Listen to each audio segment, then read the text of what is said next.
This strange visitor from another sport who came into this element with powers far beyond those of mortal men. Super Bowl, who can bend defenses with a single blast. Change the course of a game with a single sprint. Super Bowl, who fights a never-ending battle against the nation's teams of evil enemy forces. Yes, today, another episode in the continuing NFL saga of this amazing man fighting for truth, justice, and the American Conference. Against all odds, the drama continues. Is it a bird? Is it a plane? It's Super Bowl! NBC Sports presents the National Football League. Today, it's the Los Angeles Raiders versus the Minnesota Vikings.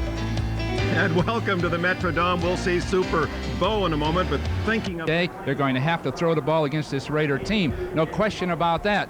Herschel may have his moments, but as the game wears on, I'm afraid the Raiders are going to wear down this Minnesota team with Marcus and Bo carrying the ball, and I figure about 10 to 17 points. But with Wade Wilson, you never know. Bo Jackson on the sidelines. Marcus Allen expected to start again as he has all season long, and the Raiders will get the ball first. Jamie Holland deep along with Ron Brown. Bo Jackson, he played his Kansas City Royal summers here. Did not hit all that well, but when we talked to him yesterday, he said, oh, how he'd like to play full-time in this ballpark. There's Brown, one of the top return men in the league. Olympic speed. And we're set to go as Fuad Rouves, the former Dolphin and Chargers, gets it underway. Spins it down inside the 5 to Ron Brown. And it's Brown to the 26-yard line and bumped out of bounds. Michael Brim, a defensive back, got to him. And here is Jay Schrader. And the Raider offense protected by Graves. Wisniewski and Mosbar go to the Pro Bowl. Montoya is an alternate and right to tackle. So the strength of that line right in the heart. Schrader with Marcus Allen and Steve Smith behind him. Willie Gauld and Mervyn Fernandez, the wideouts. Ethan Horton at tight end. When they go to 3 wide, Smith goes out and Tim Brown, who's had a couple of good weeks back-to-back, comes in. They come out with both wide receivers to the left. And Schrader puts it in play at the 27. Wide open, Dick. Willie Gauld, no one near him. And it's Willie Gauld stumbling, and they'll down him at the 17-yard line. Only Gauld losing his balance saved a touchdown against Jerry Burns' Vikings. Both safety men bid on that fake toss. You see the fake? Jay holding the ball. The Raiders rarely do the play pass early, especially, and look down the field. Joey Browner completely fooled. They were just on their heels that entire play, and Willie Gauld had to stretch just a little too much to retain his balance.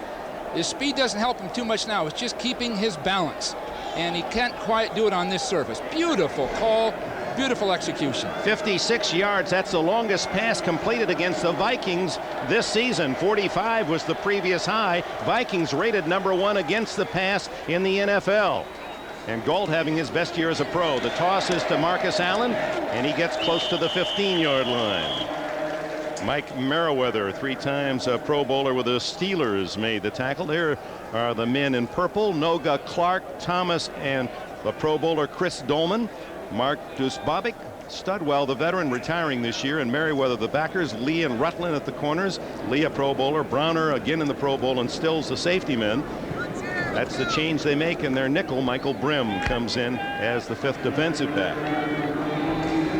They've already substituted Ray Berry for Studwell, so Berry, number 50, an excellent middle linebacker with a great futures in there, replacing the great veteran Studwell. It's Allen again, caught in the backfield and dragged down by Merriweather. Mike Merriweather from the University of Pacific. This Minnesota team is excellent against the pass. They've had trouble against the run, but they're just coming up the field, and they're beating the blocker to the point of attack. They're just beating the blocker, and Merriweather in particular. He's a great veteran player, another part of a trade made in this case with the Steelers, but again, Minnesota most likely gave too much up to get Merriweather. And for a #1 pick last year. Of course, had a lot of #1s left in that Viking vault. Schrader on third and long, hits a touchdown. It goes to Mervin Fernandez as they beat Michael Brim, the extra defensive back. Fernandez with his 5th touchdown catch this year. Did that look easy? Schrader was out an hour before the game with Mike White, just practicing these kind of plays, a full hour, and that is right on the money, right over the top. And Brim just doesn't have close enough position defensively. He lets Fernandez get too far outside of him, so there was no play on the ball. And for Jay Schrader, who went 0 for November, December has come, and looking ahead to the playoffs, he is as hot as his running back, Bo Jackson. And he starts with a couple of great throws. Jager adds the extra point, and it doesn't take the Raiders long.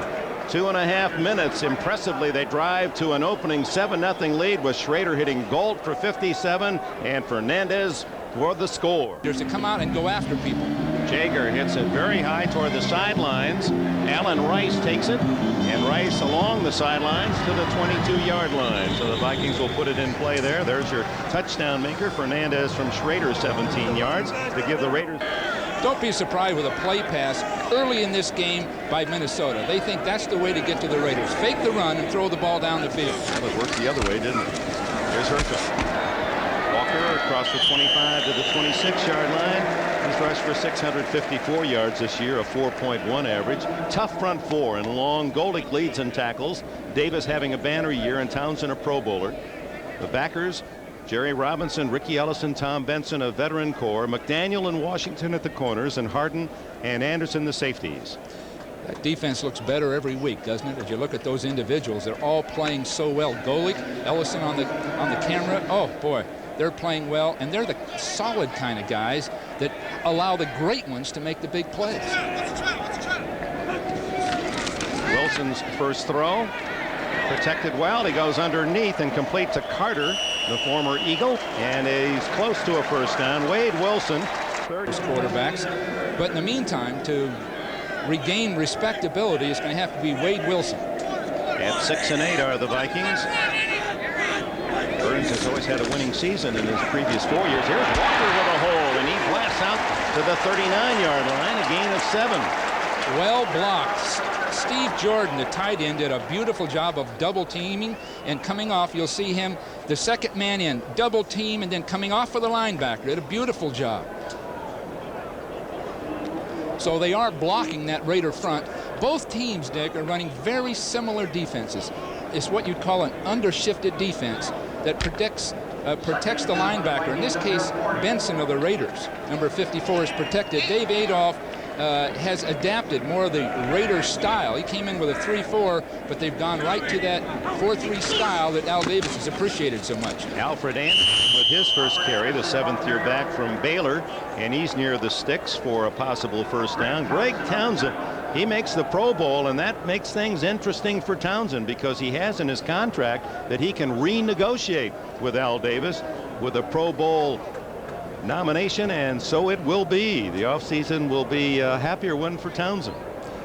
Townsend is going to come up the field hard, but he's being blocked very, very well there. That's a nice job of just turning him back to the outside by Jordan.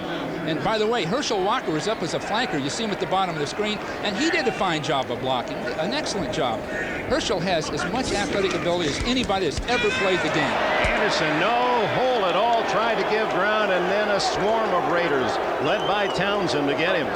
Well, that was an unlikely call. That was a counter play that took pulling people, and they ended up needing only about, 2 feet. And here's Townsend coming up the field, reading the inside-out block and being positioned to make the stop. On comes punter Harry Newsom, 5th in the league. At the other end, Tim Brown still looking to break a punt return. Brown at the 19. Oh, he had a crease up the middle to the 35, a 16-yard return for the former Notre Dame Heisman Award winner. Owner Al Davis looks on, has to be pleased with the early going. Quickly with the opening kickoff, a long pass to Galt, who now has 48 catches, only 28 last year. He was one of the many great acquisitions by Al Davis for a #1 pick from the Bears. Galt to the left, Fernandez, who caught the touchdown, 17 yards to the right.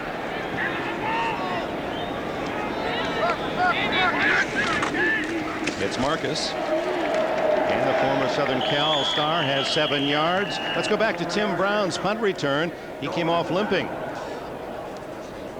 The return, he wanted one of these so badly coming into this game, talking to him last night, but the traction of this artificial surface on any knee joint, any joint, is so severe, and with that previous injury, it looks as though he wrenched that knee without really being hit, but it's the traction on the joint itself, and he was mad after that play because it's so disappointing. He hasn't played that much this year, just coming into his own, only to have that happen. Said he was going to wear basketball shoes today because he didn't want too much traction. Allen on 2nd and 3, battles to the 45, and that should be good enough for a first down. I'm sure, Dick, on another subject, that Allen is inspired by Bo Jackson. Did you see him hit that line? He exploded into that line that time. He's as fearless a football player as I've ever seen. With 615 yards, as you saw, 10 more than Jackson. Of course, didn't join the team till midseason after the Royal year was finished. Here's Steve Smith, the fullback from Penn State, and he gets about 4 on first down. Bo this year, as you look at when, well, these are the last 3 games, joined his teammates for the first time, 3rd series, 2nd series, 3rd series, and that's probably let Marcus play this possession, and the next time around Bo Jackson will first appear. Marcus knows he's only going to get so many shots in there, and he wants to perform up to his previous level. He knows there's a great player about to replace him. I'm sure that Al Davis and his group are glad they kept Marcus and didn't trade him, because he could very well be the difference in this year's success. Allen trying to get around the corner and cannot. Ray Berry traversing the field, number 50, along with Merriweather, and up from bounds. But in that 4-3 defense, you can get away with a little linebacker. Right. Crowd for the first time makes some noise. They've been as cold as the weather. He didn't get it off in time. That'll be delay of game. You saw the clock. Allen would have had the first down, but the flag was dropped. Schrader just a little too long, and will take the 5-yard penalty. The Raiders have had trouble all year with their 3rd down calls. Now the percentage of 3rd down success is very good, over 47%. Number 13. Only one team, San Francisco, has a better road record this year. Niners are 7-0. Raiders are 5-2. Next week to complete the year against San Diego. So on 3rd and 8, Schrader has the man, Fernandez, and that should be good enough for a first down as they mark it at the Viking 44. Audrey McMillan made the tackle. Excellent pass by Schrader, but he backed out of there. Now watch Schrader set up. He should stay in that pocket, but watch him start running out right into a defender. Now he got himself closer to the receiver, but that's the habit they've tried to break with him with the Raiders. And here is Bo Jackson making his first appearance. That won't bring any smiles to that man's face, Jerry Burns. Bo has been named to the Pro Bowl this week. Sets a piece of sports trivia. First man ever, baseball all-star, football Pro Bowl.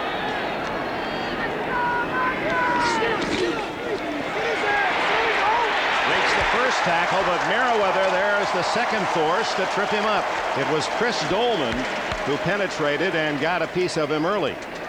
The crowd is aroused. Who had an 88-yard oh my run last week as the longest of this year. He has in the last 4 years, 3 of those years, the longest run in the league.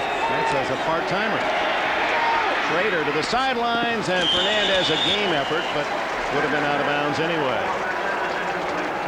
So 3rd down and long.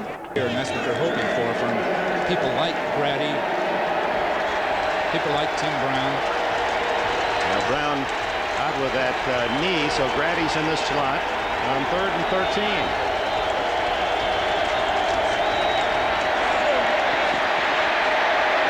Going deep for Grady. Touchdown! There's the play, Dick. First catch of the year is a touchdown for Sam Grady, the sprinter from the University of Tennessee, a member of the '84 Olympic gold medal 4x100 team. That's why he's on the team. That's why they've kept him injured last year with a broken leg. and he comes out just running through people. There's that great speed showing up in the Raider team, but at the other end of that pass, vast improvement by Schrader, because he stepped up in between people inside of Dolman and made the big throw. See, this is impressive. Jaeger, and it's 14-0. Schrader right on target with some long bombs to Gold and to Grady, and the Raiders waste no time in collecting 14 points here in the Twin Cities. After receiving the ball again, it's Schrader driving his team 65 yards. 3rd down and 13. The 47-yard touchdown pass to Grady. Very high. Jaeger's kick to Herschel Walker at the 3. And flags go down. Walker doesn't get to the 20-yard line. We'll get to that penalty. Let's go back to the touchdown. This is a great pass rusher coming up the field. Dolman with Wright doing a great job of blocking him, but watch the quarterback Schrader come back up underneath everything to throw the ball. Now this is the improvement he's made over even when he played for the Redskins. See him coming up inside, still looking down the field, and that's the mark of a guy that's really coming along as a quarterback that can make the big play down the field while being menaced by somebody like being right back covering a kickoff. Well, that's what made him so open. No one figured he'd get up and be in the end zone for a touchdown. Walker, after the penalty marked off for illegal use of the hands, driven out of bounds at the 21-yard line. That'll be a 1st down. Walker, despite all the negative press regarding for just 97 carries. The two of them are very comparable, have the great records coming out of college, but it almost appears listless the way Walker plays. By comparison to both, that's complete to Anthony Carter, and that's his 79th straight game with a good bargain, no question about that. 1st down at the 35. 14-0 Raiders with 2 minutes left in the 1st quarter. Rick Penny, big fullback from Washington, out to the 40-yard line, a gain of nearly 5 before Jerry Robinson, veteran from UCLA, makes the cover Walker this entire day out of the backfield. Anthony Carter in motion. Wilson incomplete to Carter. That was a tough catch. Those are the plays you have to make. You just can't have those kind of plays blow up on you, because you needed 5 yards. You get it very easy. Great player, but Carter, one of those that kind of liked his tough style and responded well to it. I'm sure the Detroit Tiger fans have responded well to Schembechler's tough style. The throw incomplete to Hassan Jones, and that'll bring up 4th down. Torrin Dorn, the extra defensive back, on the coverage. It's execution. Here's Tim Brown back, by the way. Offsides, and then they're running into the kicker. So penalty flags fly. 2 of them, 1 apparently for offside. And then the kicker, Newsom, really buried by Elvis Patterson. And he appears to be seriously. That's what the Minnesota team needs. The Raiders haven't had a lot of that over the years, but now as they're getting closer to the playoffs, they get sharper and sharper. But Minnesota, the execution and the concentration level, that's the critical part, because the talent is there. Minute to go in the 1st quarter. 14-0 Raiders. The long throw by Wilson, caught at the 5-yard line. Anthony Carter.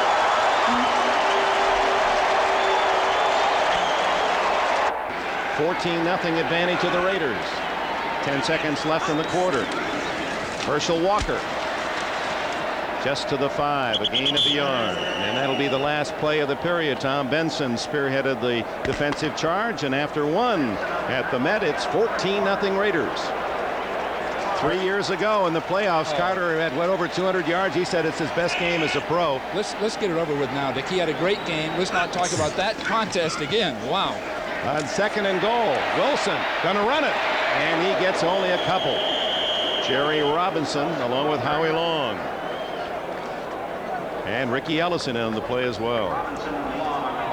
I'll tell you, Wade's got a lot of nerve.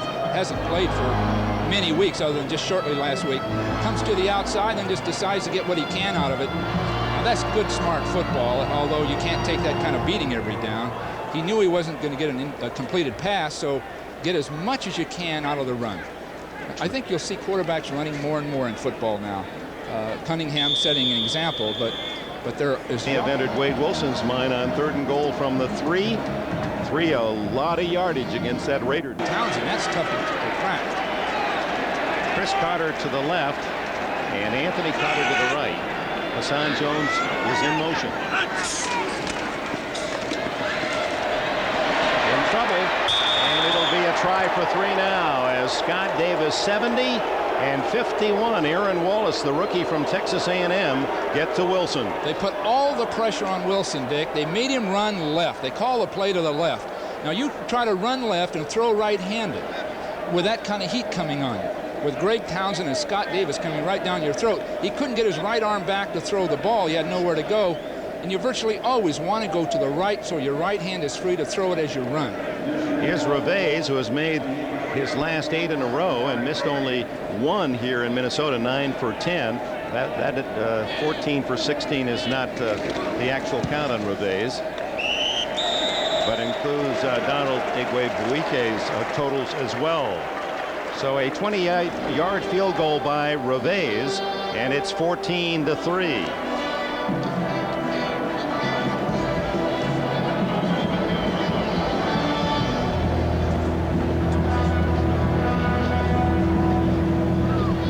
Smith of the Raiders injured before the start of the year, missing the entire season, so they're well stocked with young talented linebackers. You'll see just a little hole right there to complete a pass, right there. Now it wasn't thrown. Now this may have something to do with Wade not practicing as much as he has over the weeks, but when you get Davis and Townsend coming up the field on you, you're not going to get any extra time. Reminder tomorrow to join NBC Sports. More great football action beginning at 12:30 Eastern with NFL Live. And some of you will see a fight for first place, Miami and Buffalo. Question with Kelly in the lineup, the Bills are. Holland and Brown are deep. Reveiz gets good distance, and Holland will take it out. And the former Buckeye is crushed at the 19. Didn't like the way he was tackled, apparently, but Pat Eilers came out of the pile running after Eilers. Now let's look at that schedule. And it's the Abbott and Costello stuff. I remember, you can see it on Saturday mornings about 4. Where do you think he gets his material? Come on. All right, the Raiders leading 14-3. 13:46 left in this opening half. And Steve Smith out close to the 25-yard line before Chris Dolman can trip him up. Floyd Peters talked about the Raiders' ability to double team and then what they call rub off on linebackers. In that particular case, Montoya and Wright did a beautiful job of blocking. And Peters was so concerned. The Raiders do this better than anyone else. Two offensive linemen blocking a defensive lineman, then one of them releasing to pick off the linebacker at the last second. And this is a technique that Lonnie Clark developed with Don Shula with Miami many years ago, but the Raiders do it beautifully. Gold in motion, and a delay to Bow. And they're waiting for him. Chris Dolman holding his ground on the corner, waiting for Jackson to make the move, and then knifing low for the tackle. When you get all of this attention, and you know you're really going red hot, you've still got to run behind that blocking for the first 4 yards of the play, then look for the big play. Grady, the touchdown maker, is in the game, and Schrader, who has been brilliant on 3rd down, comes up with another throw. That's 4 third down conversions by Schrader. 2 of them go for touchdowns. Fernandez, that was a 3rd and 10 play when he got the opening score, and it was 3rd and 13 when he hit Grady for 47. Gets the first down here to Fernandez. I can't understand why the referees allow those late hits. I just don't understand it. He had clearly thrown the ball. First down. Schrader looking deep. He's got Fernandez open. Michael Grimm at the last moment reaching in. The 3rd-year defensive back from Virginia Union making a tough play. But is that scary to a defense, him going down the field with that long arm? And he had Fernandez. The ball was underthrown about maybe 2 yards. Fernandez still might have made a catch, but what a threat for them to start going down the field that way. And Grimm might have gotten a little early bump reaching in. His hand must have been hit by a helmet or something. There's Grimm, the extra defensive back. Although he now is seeing more and more duty for Reggie Rutland. Rutland Many felt here in Viking country that he deserved a Pro Bowl nomination, having some kidney problems this week, so may not play today. Schrader batted down as leaping high and a flag goes down.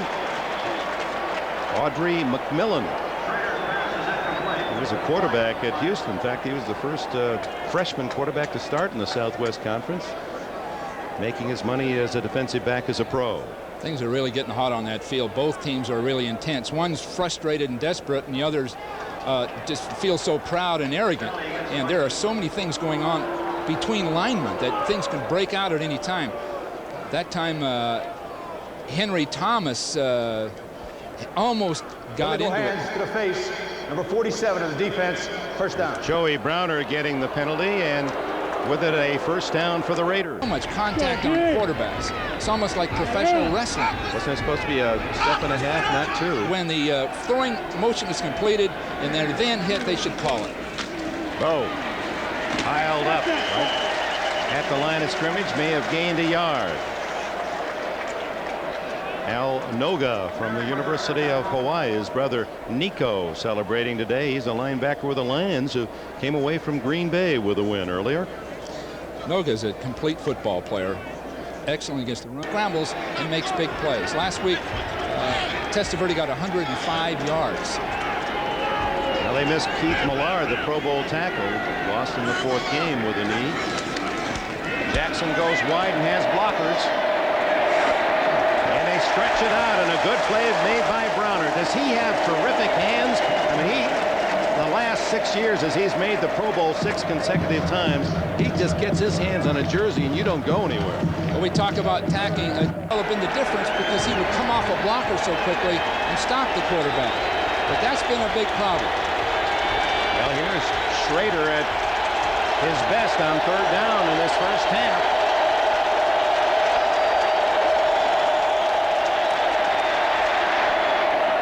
Incomplete. The receiver, Gold, falling down.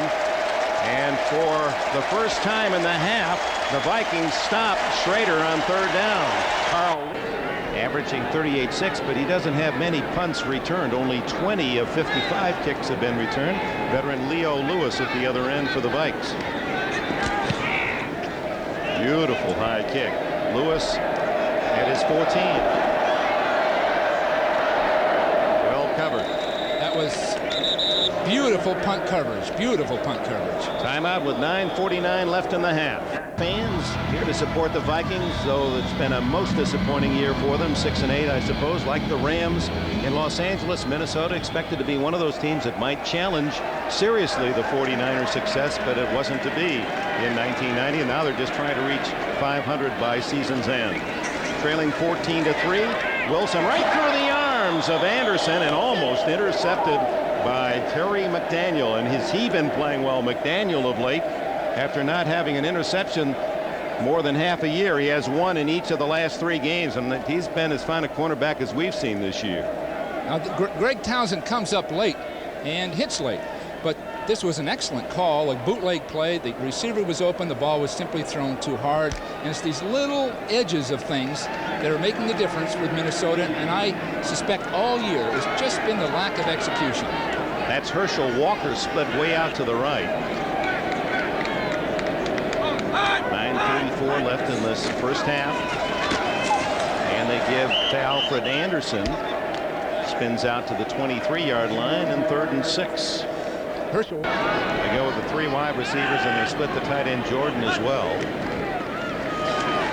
Wilson over the middle to Carter, and he's to the 30-yard line and a first down. 3 catches for Anthony Carter, 63 on the year. Single coverage, he told us yesterday. Yes, Boy, yes, did he love that. Here's Herschel. And Walker feeling his way, and I guess that run is symbolic and typifies what has frustrated fans all year as Ellison makes the tackle about Walker. It just doesn't appear he ever gets to full speed, that he's really charging hard at that defense. He's kind of dancing his way, looking for a hole. I think it appears he's looking at the defenders rather than his blockers. He's not reading his blockers. Now, once you break the line, now you look at defenders. Again, they send him way outside, and Mike Harden, the safety, picks him up. 2nd and 8. Down the middle, broken up by Benson. Intended for the tight end, Steve Jordan. Well, Tom Moore, the offensive coordinator, and speaking of his game plan, talked about throwing the ball to Jordan because they expected Jordan to be on Jerry Robinson. Now Benson comes over, and he is in pretty good shape coming underneath that ball. I'd have to say, though, that Steve Jordan releasing straight up the field and allowing Benson to get underneath him was a mistake. If he'd have crossed shallow, he'd have been wide open. Those are the kinds of things that must just drive Jerry Burns and the staff crazy.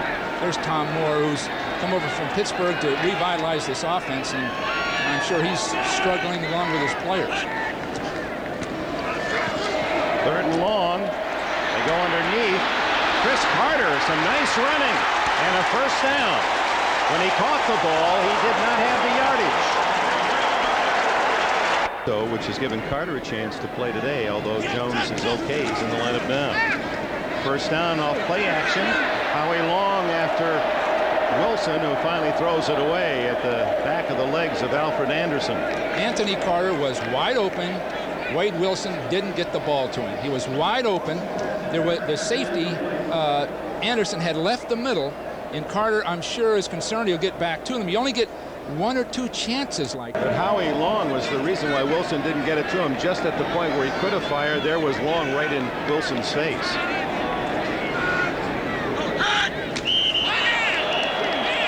And the Vikings, Todd Kalis jumping offside. False start. Number 69 of the offense. 5-yard penalty. Still second. McDaniel, by the way, going to the Pro Bowl, is a beautiful pulling guard, number 64, the left guard. 2nd and long, and down goes Mr. Wilson because Long is there. Howie, if you please.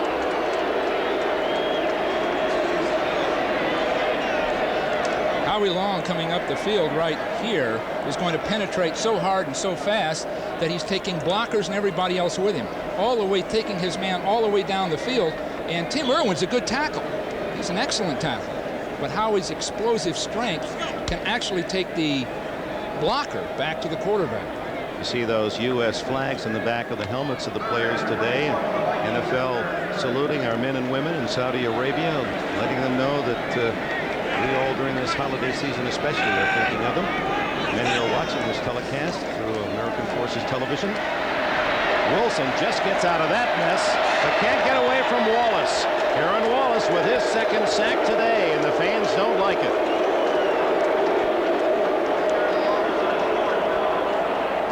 Everybody was downfield very, very deep, so Wilson had nowhere to go with the ball. Now he handles this pass rush very, very well, coming underneath Townsend. So he has room now to throw the ball, but there isn't anybody to get it to. Everyone is 20, 30 yards down the field. That's 45 sacks on the year for the Raiders. They're 2nd in the league behind Kansas City. What makes that remarkable is they do it basically with a 4-man rush. They don't rush a backer very often. Newsome drives an end-over-end kick at Brown at the 40. With that running start, that's trouble. And he's all the way to the Viking 36-yard line, and with it a timeout. And not look for that big run every time. Thus far, he stopped himself. Jim Brown's 36-yard punt return to the Viking 36 gives Schrader and the Raiders a chance to add to that 14-3 lead. 5.5 minutes remained in the first half. Big toss to Bowe, and then the throw away for Ethan Horton, covered by Mark Duzbabic. That was the same play they started the game with, the fake toss, and that time everybody was back there on Galt. He had both safeties back there and nowhere to throw the ball, so they went to the special play. Went on to score a pass to Fernandez, and another in a long pass to Sam Grady of 47 yards for their 2 touchdowns. Reve's field goal of 28, the only Viking score in this half. Just got that one off in time, and Jackson carrying 3 tacklers with him, and finally Ken Clark with 280 pounds gets him to the turf. He attacked the line of scrimmage that time. Bo decided to go with his blockers, and he attacked the line of scrimmage behind Montoya and right. Look at him explode into it. Beautiful job by Max Montoya. But when he hits that line of scrimmage, he actually beats the tackler to the punch. He hits the tackler before the tackler's ready to tackle him. Marcus Allen in the game, and he's way out to the right. Jackson stays in the backfield. Allen, an excellent receiver, but it goes to Bo, and he may not have made it. Jerry Burns, the dean of NFL coaches in terms of age, he'll be 64 next month. He wants very much, he told us, to have one more year. He has one more year in his contract. He says, I just don't want to go out this way. I feel I have a good team.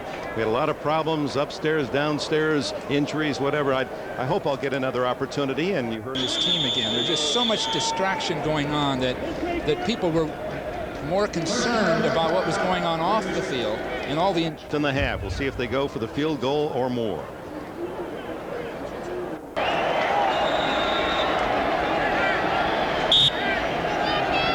After thinking it over, Art Shell goes for the field goal. 44 yards by Jaeger.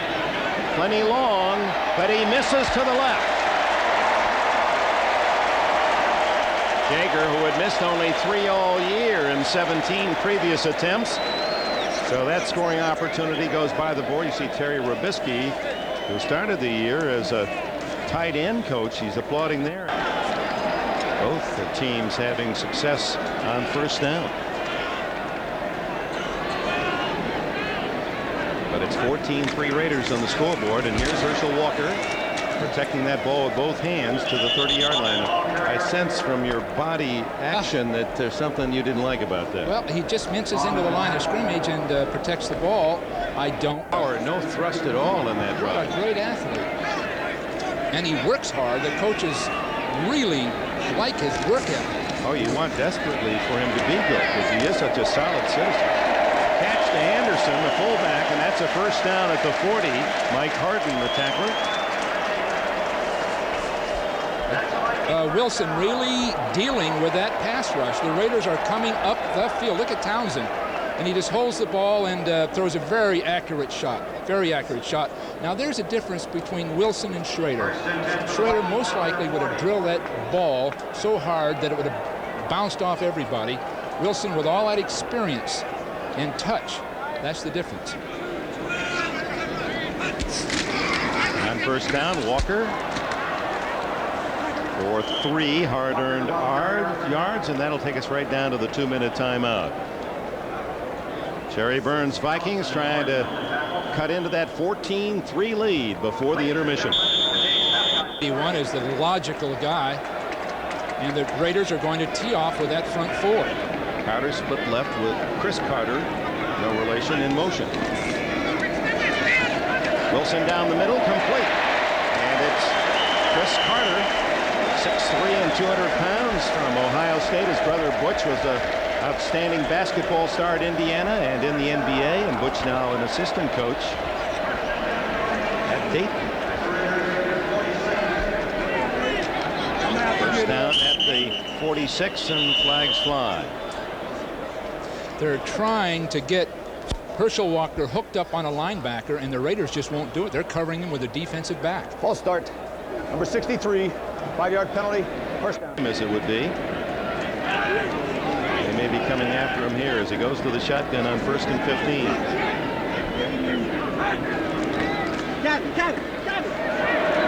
Underneath and complete to Hassan Jones at the Raider 43. Gary Lewis, an extra defensive back with the tackle. Time running out. That same pattern, they've completed at least 5 of them, maybe more. Starting up the field, holding, and then breaking to the inside. And the Raiders are going to have still pictures of that to show their people at halftime. Underneath again to Anthony Carter. And AC is a first down at the 27. Jerry Burns calls a timeout. See Carter coming up and then biding his time, then bursting. Trailing 14-3. Ball at the Raider 27. First down is Anthony Carter now with 4 catches, 78 yards to lead the Vikes. Full pressure on. It goes to Chris Carter. At the 10, Carter, touchdown.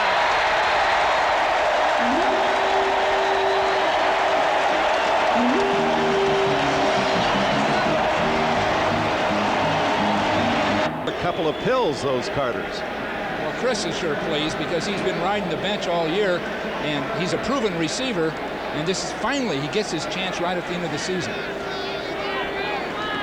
Gervais adds the extra point, and it's a 14-10 game.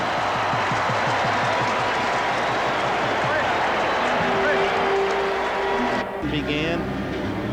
There have been a lot of things that have distracted this team away from the field. Wilson himself indicated that to us. The low skidding kick goes to Jamie Holland. And he's to the 23-yard line. 53 seconds left in the half. They say he's made great recovery.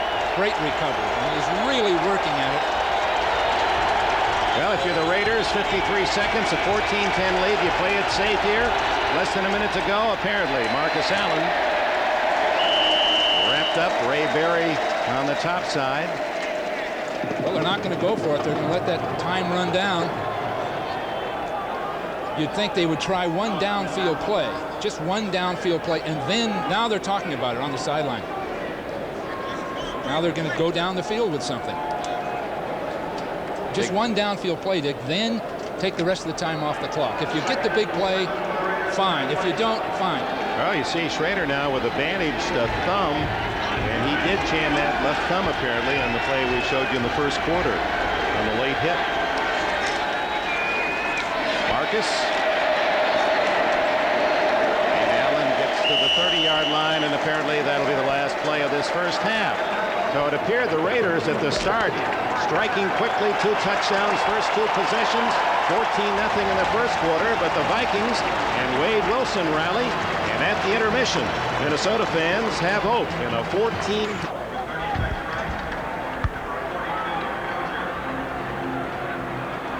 Jeff Jager kicks toward Herschel Walker. And Walker lets it go, and Alan Rice picks it up, and he's tackled at the 10-yard line. Walker seemed to have it all the way, and then Rice backed off, took it away from him, and Minnesota starts deep in its own end. Today, the Detroit Lions won at Green Bay in the frozen climes of Wisconsin, 24-17. You see Wilson's numbers beginning at his 10. And the give to Walker, breaking some tackles and gains nearly 8. Going into the second half, Walker had carried 6 times and Bo Jackson 6 times, neither very effective. Some of those, and he left his blocking. That's the best rush by either man, 7 yards. Oops, there was contact. Scott Davis in the center of the Raider defense got back onside but made contact.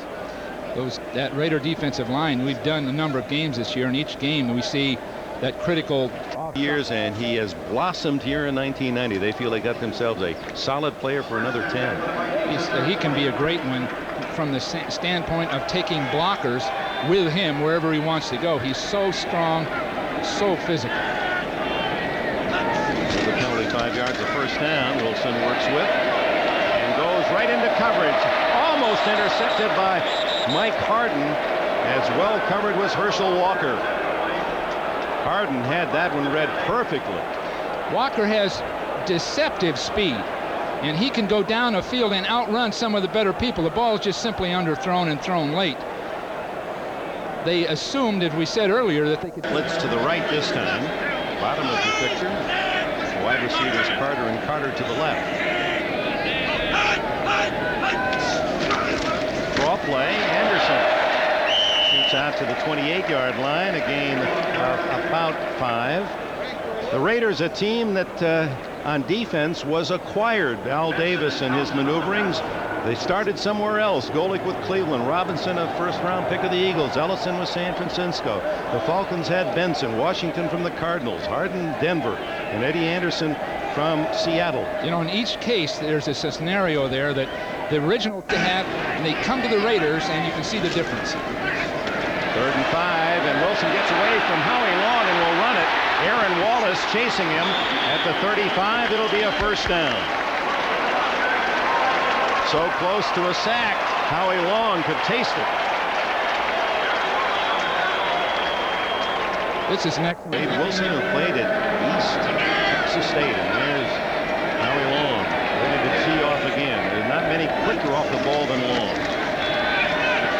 throws again, and he gets his hand on the ball. That could be ruled a fumble. If it is, the Raiders have it, and that's the call at the 29-yard line. Howie Long looked as if he got his hand in there just enough to bat it right out of Wilson's hands. And Greg Townsend recovers. I wonder if they'll have a replay to see whether he was actually throwing the ball. Well, we can get a look ourselves. Watch Long 75 barreling in. See, he starts. It looks like he started a throwing motion. Be interesting to see if they replay that. Apparently not. Apparently not. See, he started a throwing motion. That is not reviewable. That's a judgment call by the officials. And Marcus Allen. Just when it appeared he might break into the clear, Al Noga wraps him up. Well, Dick, that would have been a change of possession, so they could have reviewed that play. And I'm surprised they didn't. But when things go for you, they go for you. And it was just a matter of time whether when Howie Long and Davis coming up inside could take the guards, McDaniel and Callis, back into the quarterback. And that's what they're starting to do. Leading 14-10. Trying to take advantage of the turnover. Allen. And he fights to the 22-yard line, which will leave the Raiders with 3rd and 3. Al Noga, another tackle. Al Davis, they rule now that that was an interception. It was not called a fumble. It was called a pass, as you saw it, Bill Walsh. Watch again where the ball lands. It's not, he has his arm going forward, you're right, but it flips and does not. It hits the back of a Viking blocker, and Townsend intercepts. So that is ruled a pass interception by Townsend. No wonder Townsend was celebrating coming off the field, because you know he wasn't in on the play until we saw that interception.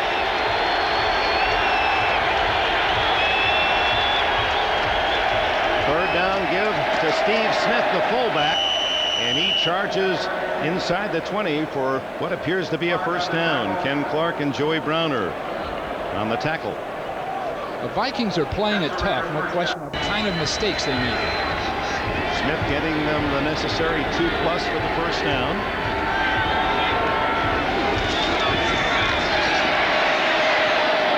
Wide open is Marcus Allen for a touchdown. No, he did not have possession as the call, and the other official comes in, says touchdown. Well, let's take a look. Allen open as he sprints down the sidelines, and we'll see in real time now, not slow motion, real time does he have possession. He ran to the flat and then circled up the sideline for the ball. Real time, you can see why the official waved it off. Well, upstairs they'll get a look at it. They're going to make a decision, I'm sure, from up here. The ruling on the field is touchdown. Now let's look at it slow motion. The man who called it a touchdown, the official had the better shot at it. Well, he actually had caught the ball. Now, whether he takes 2 full steps, he has the ball there. Does he ever have control? Boy, it's tough to see. From that angle, there's never a time when you really see Allen has control. And it'll be tough to see from this angle, obviously. But there's nothing there to support an overrule either, that the mass of Browner and Allen together. That's as close a call as we've had this year from upstairs. So let the officials call it. You see, he juggles it early, but then may have regained it.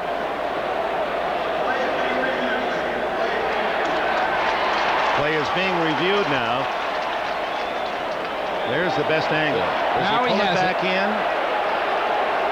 What's your call? I'd call it a touchdown.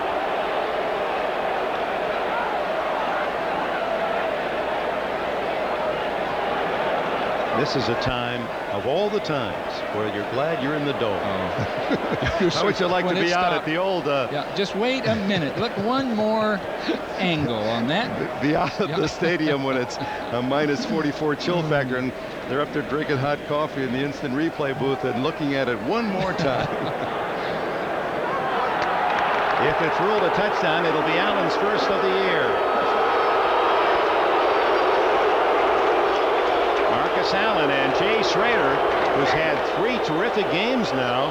He had 6 touchdown throws the last 2 games after going without one 4 straight games in November, and he has 3 more today. Jeff Jager makes it 21-10 Los Angeles. And Jay Schrader with touchdowns to Fernandez, Grady, and now Marcus Allen. As his surprisingly first touchdown reception of the year, his 12th total. And that'll be Herschel Walker on the receiving end of Jager's kickoff. 21-10 Raiders with 9:42 left in the 3rd period. Good height again by Jager. And Walker running into his own blocker, gets to the 22-yard line. Napoleon McCallum. This is an interesting touchdown, Dick. Browner is going to cover Marcus Allen out of the backfield because of a blitz. You see Allen go to the flat and Browner jump it, and then when Allen turns up the field, Browner loses his man. So they just call the right pass for the right situation, with Browner coming forward and then letting Allen fool him going into the flat and up the field. Joey says, you didn't show me that move when we were teammates at Southern California 9-10 years ago. Jay Schrader talking with quarterback coach Mike White upstairs. Mike saying, nice pass.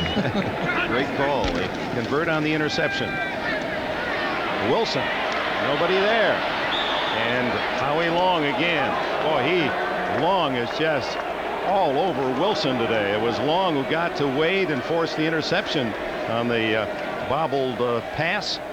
And Long has had pressure on constantly. He is at his age 30, playing as well as he ever has. Started slowly this year with injuries, but should have made the Pro Bowl, I would think. When you get down to the individual games at the end of the year like this, those veteran players really come to life. They know they don't have that many to play, and all that skill and that wisdom starts to really show up. You'll see him because he's the first one off the ball. Toss to Walker. Has the speed and drives to the 46. That's the Herschel Walker they want to love.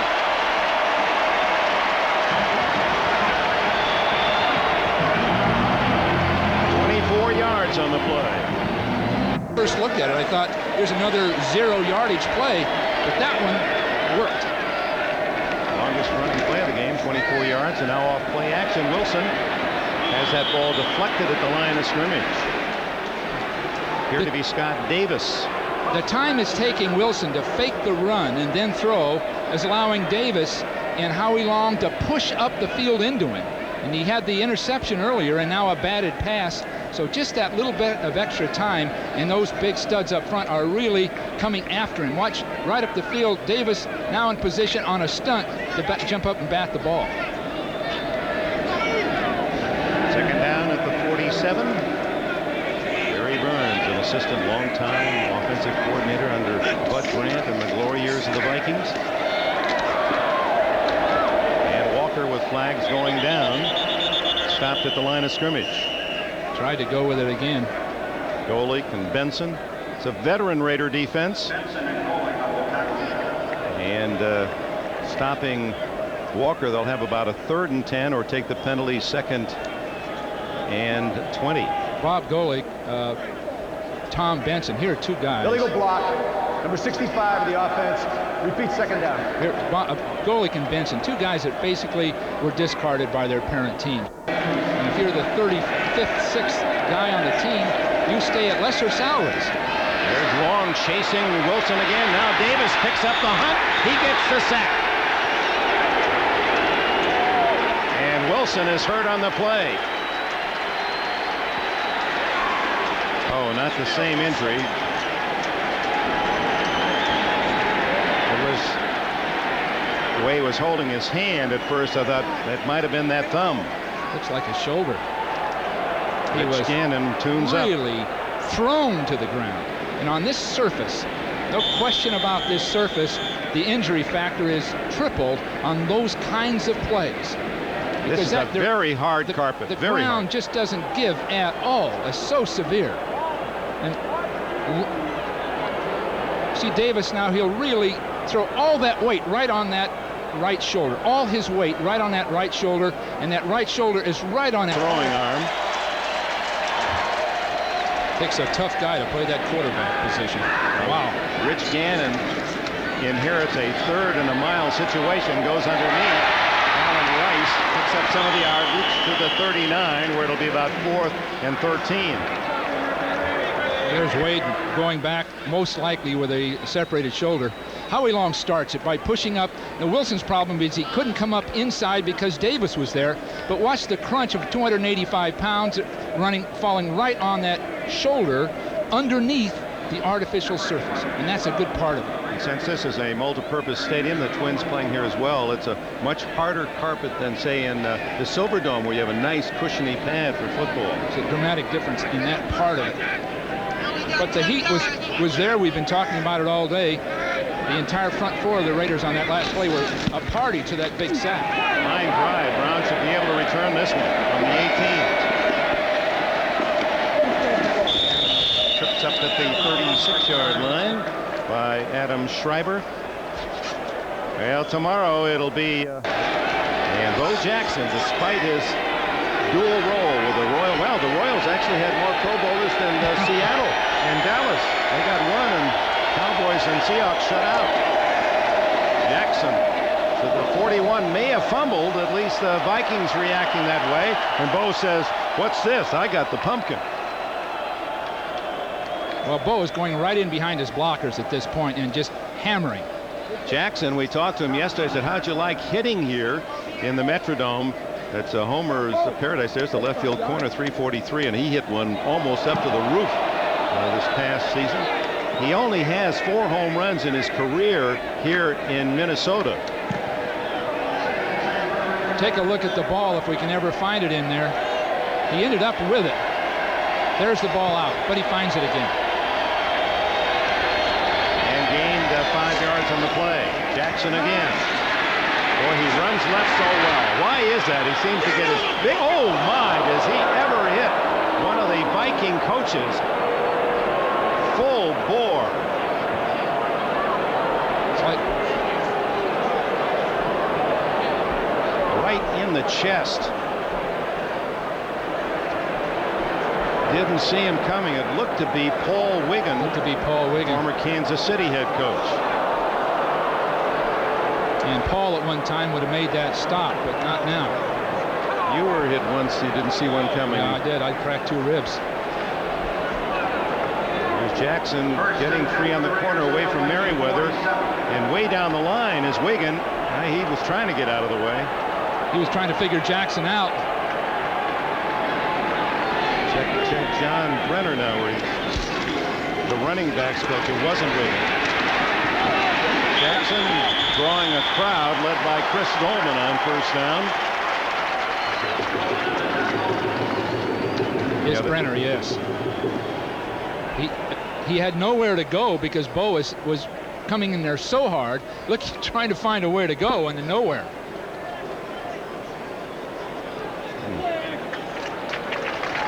Oh, thank goodness. Tough enough to be an assistant coach. What a shock to the system from out of nowhere.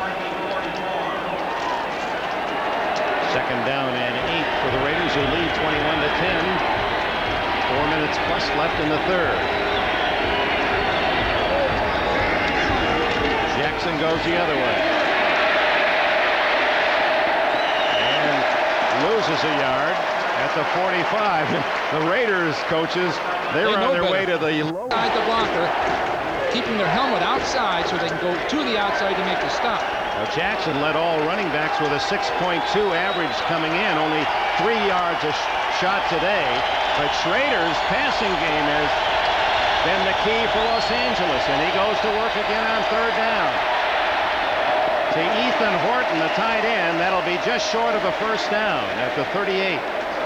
I have to give Steve Wright and Rory Graves, the 2 tackles of the Raiders, a lot of credit because they're handling Noga and Dolman so well. They are really doing a fine job.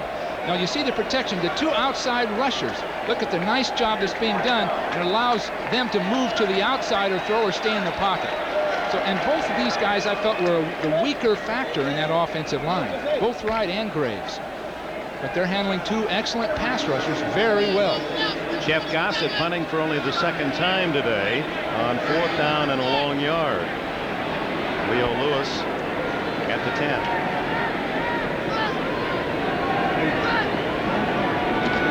Raiders not gambling with that lead, 21-10. Walk to the sidelines, looks good. And is a good kick. Let's see where they'll mark it. A little scuffle out at midfield. They'll mark it inside the 10. No, at the 10-yard line. Timeout. 2:51 remaining in the third period. The Vikings need to get to work. They trail by 11. Return home to the Coliseum next Sunday for their finale against San Diego. And Al Davis told us yesterday that they will play the 1991 season in the Coliseum, and then in '92 will play in Dodger Stadium as they refurbish the Coliseum. That'll give them about 20 months to get that work done in the home of the Olympic Games, 32 and again in '84. He says the seating capacity will be 65,000 fans. He says, I want it to be a sellout. I want the fans in Los Angeles to see the home games, which they really do. He's counting on those luxury suites in particular. He says those will bring so much more than having those carousel end zone seats you sell for $13. Alfred Anderson on first down at the 10 gets a couple. He's given Trubisky a lot of new responsibility, and he's certainly working out. So you see the head man looks like he's got all the material for a new head coach himself someday. Gannon intercepted. No, Harden drops his second today. The former Denver Bronco and Michigan Star, that's two he's had right in his hands. Two key interceptions, but it just completely, people could have gone home, no question about it. Again, the play fake to Walker inside to buy just a little bit of time. And it's deflected by Benson right to Harden.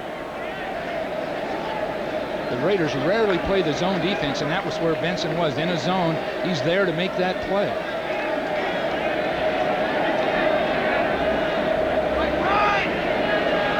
Third down, a short run, and Gannon in the shotgun, former Delaware star. Oh, that one was almost intercepted, and Terry McDaniel read it all away. That had 6 points written all over it.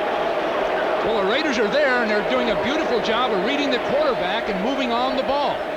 They haven't been noted for those skills. A big stunt right in the middle that's picked up well, but you see the defenders are just reading Gannon, and apparently that's been Gannon's problem. This is the first time I've seen him play this year, but he is telegraphing his throws. At McDaniel, in only his second year from Tennessee, was the #1 pick of the Raiders. Boy, the more you see him, he just is a sensational corner. Great anticipation. Does he close? Here's Newsom. Hits this one pretty well, and Tim Brown drifts toward the sidelines at his 41. And is out of bounds at the Vikings 47. Timeout. A minute and a half left. Third period, 21-10. Los Angeles so good. Dislocated right shoulder. And obviously Wilson's season will end as it began, an injury.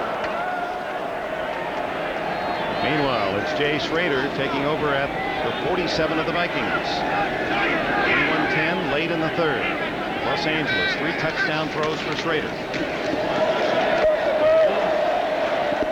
And flags go down. They let Bo bounce outside that time. He can just hold you on your blocker because he's coming right at you, and at the last minute he spins to the outside or bursts to the outside. Joey Browner was there, but does he have speed? Now watch him start inside and then suddenly just sprint outside, and Browner had every angle and still really couldn't make the play on it. So they're worried about Bo bouncing, and Marcus, when he's playing cutting back, is a great combination. Holding the call against Los Angeles, however, and Jackson held in check after 3 consecutive 100-yard games, and in each of those games with a big play. Runs of 50 yards or more. 62 against Denver for a score. Remember that one when he ran over the defense? 55 against the Lions, and then 88 yards last week against the Bengals. Schrader over the middle. Mervin Fernandez at the 48. of Minnesota. You know, you see Mervin Fernandez. Dick, you spoke of Al Davis acquiring defensive players. Offensively, maybe guys with even more impact. Here's Willie Gault. The Bears didn't think he could go inside for the ball. Mervin Fernandez, they waited out in Canada till he could come to them. Schrader, we know about. Horton was a running back, a first-round pick by the Chiefs. He's now a fine tight end. Jackson, people had given up on. He was going to play baseball. Here he is. Graves and Wright, 2 fine tackles. Montoya. The Bengals wouldn't pay him the amount of money his contract read, so plan B, here he is. And here's Jackson. He puts that head on a flag, goes down again at the 40-yard line. And maybe on a face mask, Jackson at least grabbing at the mask. But the Vikings fans say it's going against Los Angeles. So the Raiders, with Art Shell on the field and Al Davis and his staff putting together the kind of personnel it takes to win, have really been revitalized. Illegal I think hands, that's obvious. pace, number 76, second down. That was Wisniewski, the second-year guard from Penn State, who goes to the Pro Bowl. Art Shell has had a great influence on that line, and it's reflected in their success as voted for the Pro Bowl. Wisniewski goes to the Pro Bowl, Mosbar goes to the Pro Bowl, and Montoya is the first alternate to the Pro Bowl. And then Graves and Wright, two men you mentioned on that list, both free agents, signed originally as free agents and then acquired on waivers by the Raiders, are doing a solid job at tackle. And that's in part the influence of Shell, who played in there as well as anyone. The Hall of Famer. We'll be back after these messages from your local reporter, hoping they can get a couple of possessions, down 21-10. It's the Raiders ball. Second down and 20 at Los Angeles 42 as we open the fourth. Bo Jackson way out to the left.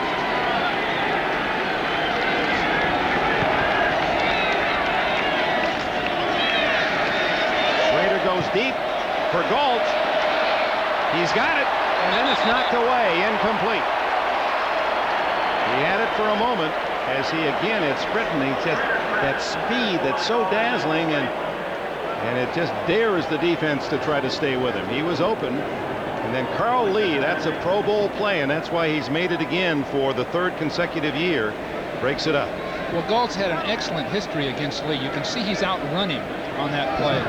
Al Davis took the films of Gault playing against Lee in '86 and '87 and looked at those carefully, and they decided they could go deep on Lee. That was another shot at doing it, but he's had an excellent career against Lee. 3 for 70 one year and 1 for 50 the next year, so averaging about 30 yards a catch against Lee. Gault against Lee when he was with the Bears. Schrader eludes the pressure, and now he's got a lot of running room, but will duck out of bounds far shy of the first down near midfield. It was Al Noga who put the pressure on him. So you see the Raiders are, Al Davis exhausts nothing. He's even seen Jay Schrader when he played with the Redskins here. When the year that Williams took over following this game to win the Super Bowl, they had Schrader playing.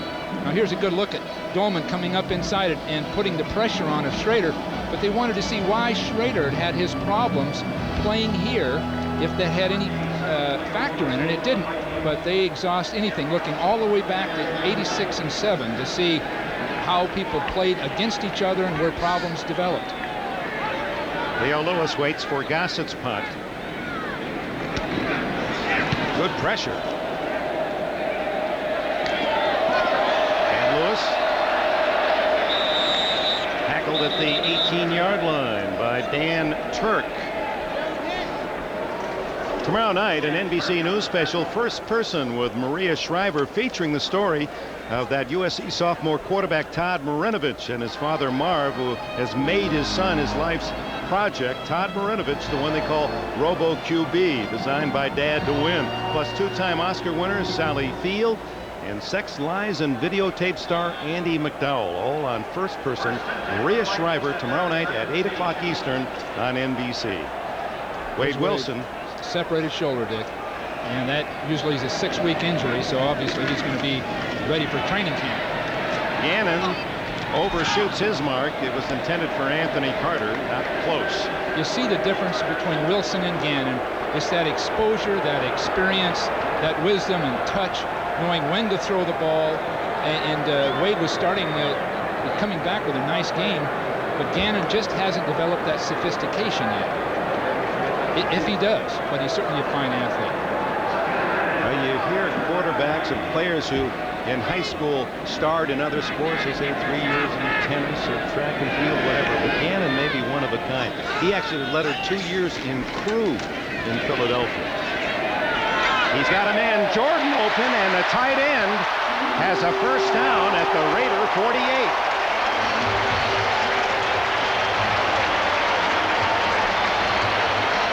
That was an excellent pass. Beautiful shot down the field by Gannon. He knew just where he wanted to go with the ball. Jerry Robinson no, it's not Jerry Robinson, trying to make that stop down the field. Alex Gordon acquired from the Jets. Just come in to do it, and they just picked it out beautifully. Steve Jordan has had an excellent year as a pass receiver. 40 catches for a tight end is very, very good, averaging almost 14 yards a catch. That also is very good. And he's on his way to his 5th straight Pro Bowl. Gannon, a good runner. But Terry McDaniel, with his speed, came up to get him to the sidelines in a hurry. And fans on the far side giving Gannon a cheer for his high hurdle work going over the benches and Gatorade buckets. We really liked Gannon when I was with the 49ers as a potential player, but it might take 4 or 5 years for him to develop. Now, these are good instincts coming up the field. He might have been inside right there to get yardage, but now watch this athletic. He had no choice. That's the long jump. Edwin Moses moved there. That is considered a sack, and the 5th for the Raiders, who started with 42 today, gives them 47. Kansas City in the lead with 57. Here's Alfred Anderson for nearly 9 yards. Boy, the rash of injuries on quarterbacks these last 2 weeks here in December. Here's Wilson as Scott Davis just crunches him under all of that momentum, and the dislocated right shoulder ensues. Well, there's no question the guys tackling him are incensed for that they want that sack, and they want this kind of thing to happen, unfortunately. My quarrel with this part of the game, that couldn't have been helped by an official. No. But far too often the officials are letting quarterbacks take punishment that's absolutely unnecessary. Absolutely unnecessary. Timeout. Plenty of time in the 4th.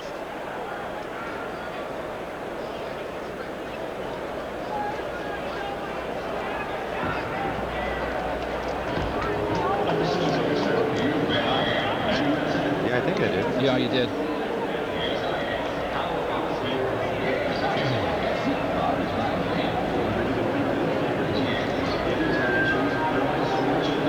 Ellison's not in there, is he? They're using a lot of Alex Gordon. I wonder why that is. Well, I think they're just counting on the passing game, and they're getting this is probably part of the nickel package. That'd be a good graphic.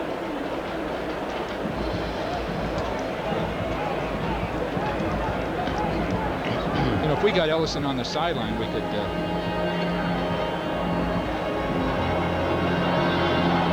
I'll just talk about him with the 49ers and the knee injury and when we drafted him.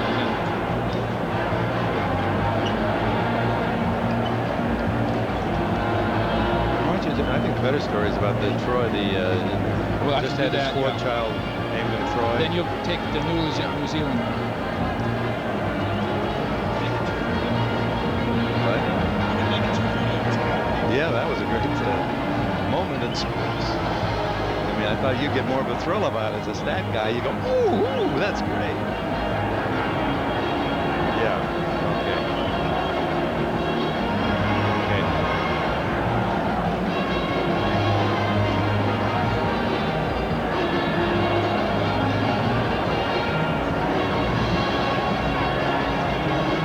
Although the Raiders lead 21-10, they've been outgained now by Minnesota. And it's the Vikings ball at the 40 of Los Angeles, 3rd and a short 2. All year the Raiders have just been fair to average on statistics, turnovers, yardage, all those kinds of things. What they've depended on heavily is the big play, defensively and offensively. Gannon will work from the shotgun. of scrimmage, and that's Carter in motion. The give is the fullback, and Rice has the first down at the 35. Good call by Jerry Burns. Excellent trap play, and Callis pulled and did a beautiful job of trapping Scott Davis. You'll see him pulling out of the line, and there's the trap.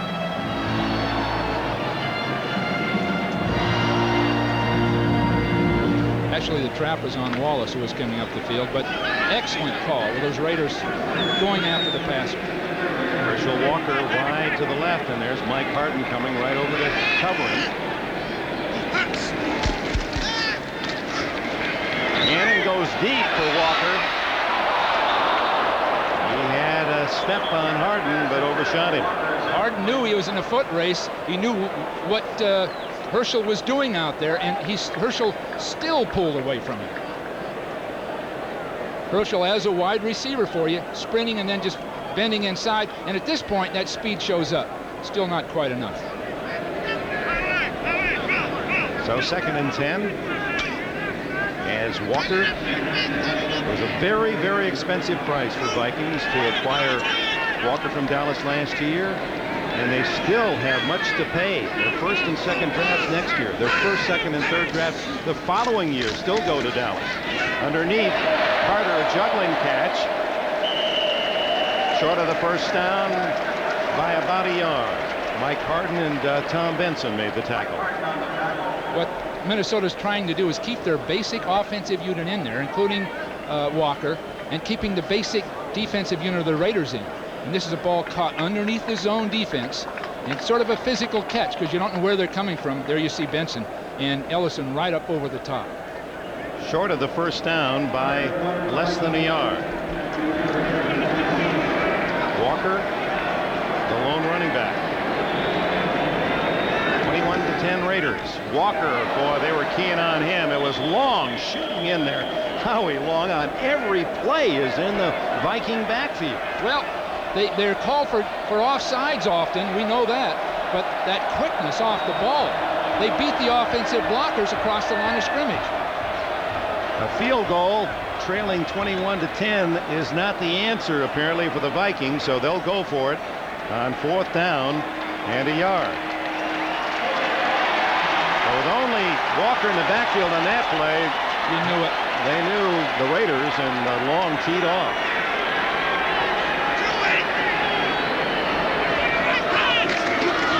Walker on a sweep, and he doesn't make it. Mike Harden, Ricky Ellison and company put the stopper on the Vikings, and that may be their best hope there. Last hurrah.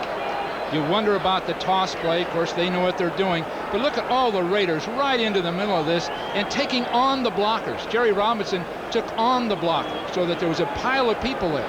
A beautiful job. Mike Harden across the line of scrimmage. That kind of play, Dick, is as good as anything for the entire Raider team when the entire defense makes that big 4th down or 3rd down stop. Well, the Vikings had it at the 26, 3rd and 1. No gain on 3rd down, and they lose a yard on 4th down.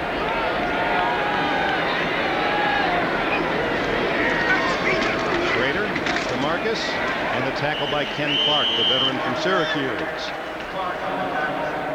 This is when you'd expect Steve Smith and Marcus Allen to be carrying the ball, consuming time off that clock, hopefully making first downs.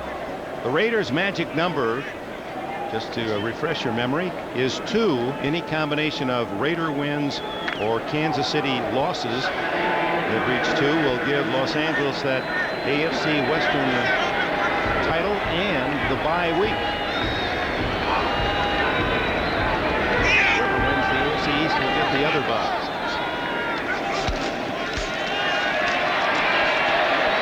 Long for a goal, all alone, no one there, and Willie Gault stumbles and falls again and is down at the 10-yard line. That's what happened on the opening play of the game, a short touchdown, and Gault, after catching it, losing his balance. But another big bomb in Burns' face. That surprised me, I know that. I thought they would take the ball and just simply run with it. And Gault ran a corner pattern, and Now watch Gall on this corner pass. He'll go up inside and then use his speed out to the corner. And meanwhile, there's a play pass, and Schrader will get good pass protection because of it. You see both people blocking. Look at the pass protection, but Schrader can throw that shot. And when you get that chance, Gall really rises to the occasion. 2 catches for 117 yards. And it's Jackson torn down after a short gain as Mike Merriweather and Ken Stills made the stop. Again, going back to 87, 86 when Galt played here as a Bear, this is the kind of play that he made in that game. He had a 50-yard touchdown, 70 yards and 3 other catches, and beautifully just getting down the field behind people. Schrader thought he had his 4th touchdown pass. He says, we got to get that guy to stand up. 2nd and goal. You know, Dick, probably 90% of the receivers in the league wouldn't have caught up to that ball. Oh, they want to give Jackson a touchdown. He's to the 4-yard line and beyond. Carl Lee coming up from the secondary to help out on the tackle. Well, the Raiders are going for it. I didn't think they would run a play like that at all in that situation, and they've got the confidence now in Schrader to go ahead with it. You go back 8 or 10 weeks into the season, and they would no more have done that with Schrader. They wouldn't have thought of that. They were worried about whether he could execute those kind of plays. Now the Raiders, who are shy in tight ends, bring Steve Wright out as a tight end in this situation. That was the announcement made. He's an eligible receiver.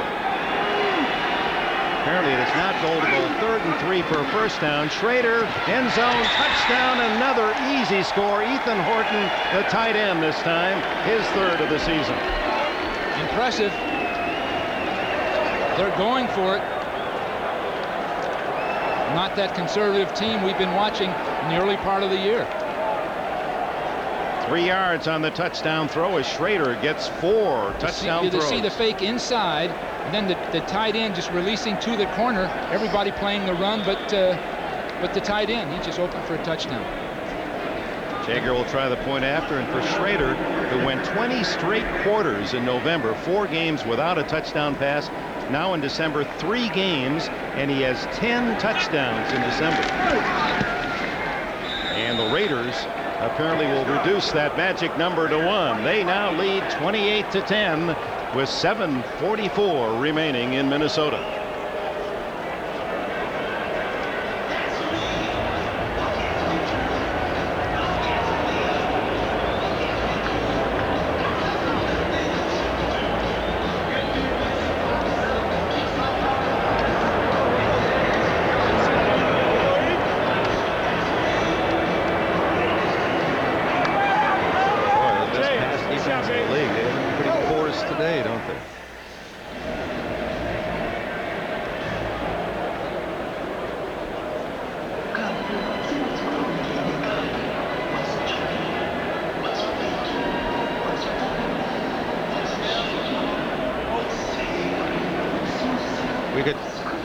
We could tie that in with a modeling of of the wife of Joey Browner. Oh, it's a blowout now. Why not put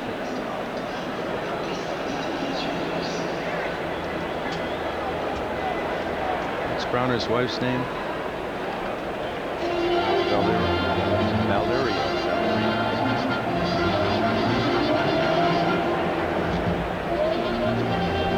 Yeah, got him sick.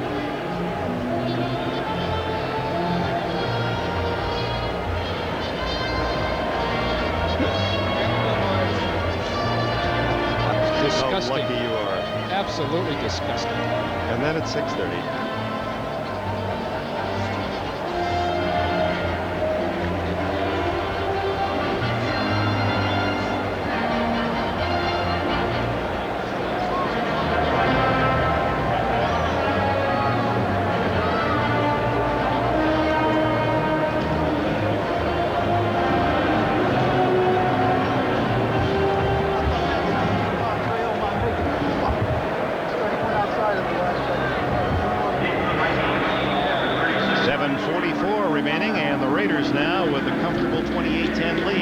Skid one into the wedge, and it's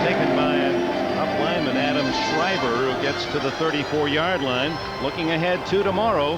And I know fans around the country, so many teams, at least on the AFC side, looking for that playoff spot. NFL Live starts it at 12:30.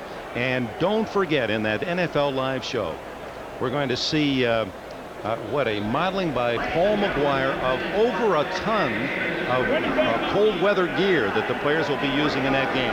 Paul McGuire only on NBC Live. I knew it wouldn't be a swimsuit, Rick. I knew that. Well, I'm going to see it. I'm going to be doing my last-minute shopping and catch that NFL Live show. Gannon through his hands, the receiver, Steve Jordan, the tight end. Ball probably thrown too hard, really. You have to really account for that kind of a throw. And Gannon still has to develop the touch. He didn't tell us yet, as you see Greg Townsend getting a little neck massage there. What is it you really want for Christmas? I have connections. Well, I'm trying to think of what I need. I guess voice lessons.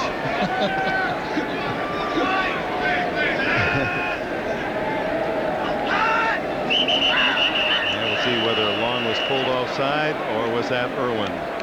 What about Buffalo, Miami tomorrow? Now, if the weather isn't freezing cold, that'll be one break for Miami. How do you see that? And then you got Frank Reich going for Buffalo. Well, Reich can play one game very, very well. He can run with the ball well, which really helps in a given game. Miami is yet to prove they can go somewhere and beat somebody really good. And Buffalo's got every incentive, having lost the first game. And I think Bruce Smith is just too much for anybody to handle right now. Headley against Minnesota. And Anthony Carter with that Terry McDaniel wearing him like a glove. Incomplete. Same play that Wilson was completing early in the game. Gannon just can't complete, and that's just the poise it takes.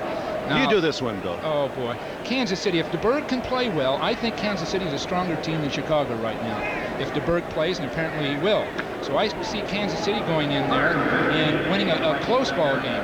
But with Word running the ball and DeBerg throwing the ball, I don't think Chicago has the kind of offense at this stage in the season to stay with Kansas City. How about you? How do you feel? Well, I was just thinking about young Fred Washington. I felt sympathies for his family. Gannon over the middle, and it's Alfred Anderson. No, Allen Rice who has the catch to Raider territory, and Gannon came very close to crossing the line of scrimmage, and that'll pick up a big first down. Yeah, what a tragedy for the Bears to overcome. Fred Washington and the companion killed in an auto accident the night ago in Chicago. Fine young player, and I know the entire their family is suffering with that. Young people aren't supposed to die so quickly. 6:55 left, and Rich Gannon trying to muster something here for Minnesota, although the Raiders have a big lead at 28-10. Vince Evans, number 11, maybe down the field get some action here with the Raiders enjoying the sizable lead. This would be a good move by the Raiders because Vince needs some work in case of a Jim Kelly incident or something of that nature. The more work he can get in, the better at this point in the year.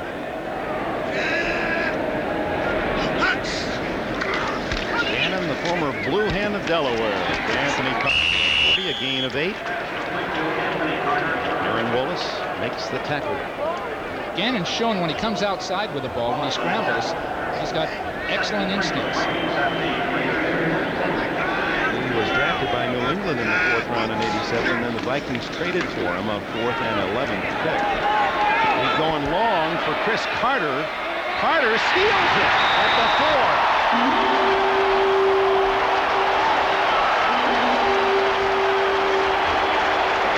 He's not one of those little wide receivers, Chris Carter, at 6'3" and 200. He's physical, and he beats 2 Raiders to it. He just took it away, as you said.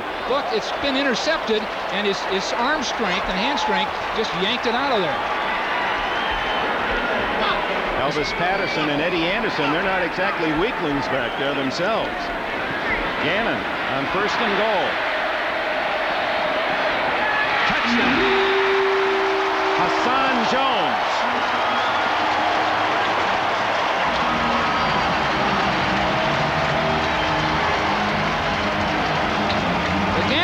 that spontaneity that you need. He can come outside, make a play, move, make a play. It's just a matter of him developing the needed touch to play the position full time. But that was a good comeback. Nice job of finding a man very, very late in the play. Hassan Jones' 7th touchdown catch of the year. Anthony Carter with 8 leads the team. And now the booing from the crowd as the announcement that the play will be reviewed. See if he was along that baseline. He wanted to throw left. Now he's got enough athletic ability to get outside. It looks okay.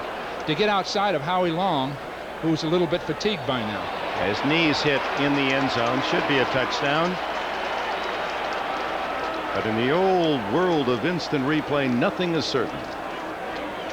Both knees, hand. I can't see how they'd reverse that call. Play does stand.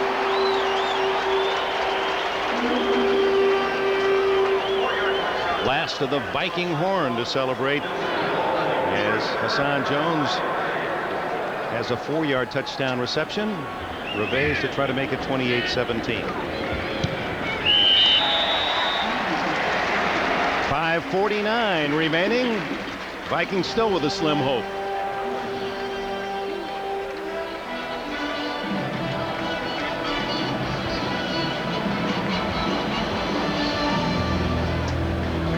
Yeah. Ever as a Raider. Okay, good. Be good to maybe show his stats in the game. Maybe we could do that, huh?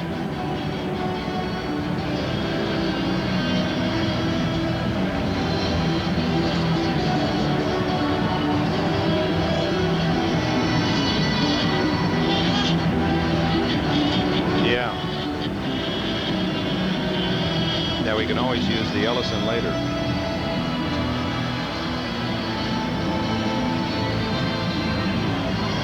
Okay.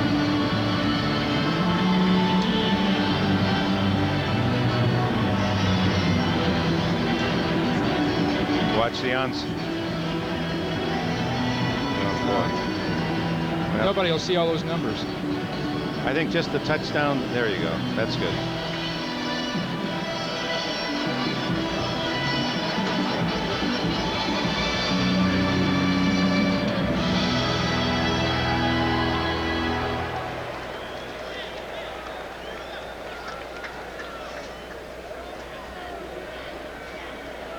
Burns going to come up and tell him to go ahead and kick it now. Do you have the playoff implications of the games for tomorrow?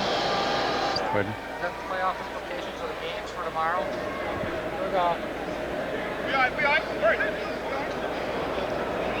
Well, Jay Schrader, as you mentioned, the time you want your quarterback to be hot is going toward the playoffs, and Schrader's 4 touchdowns today. That's the first 4 TD game as a Raider. And where it appeared Vince Evans might get some work, now Schrader peels off the jacket. Raiders looking for the onside kick. Reves just hits it very high and short. Jamie Holland at the 20.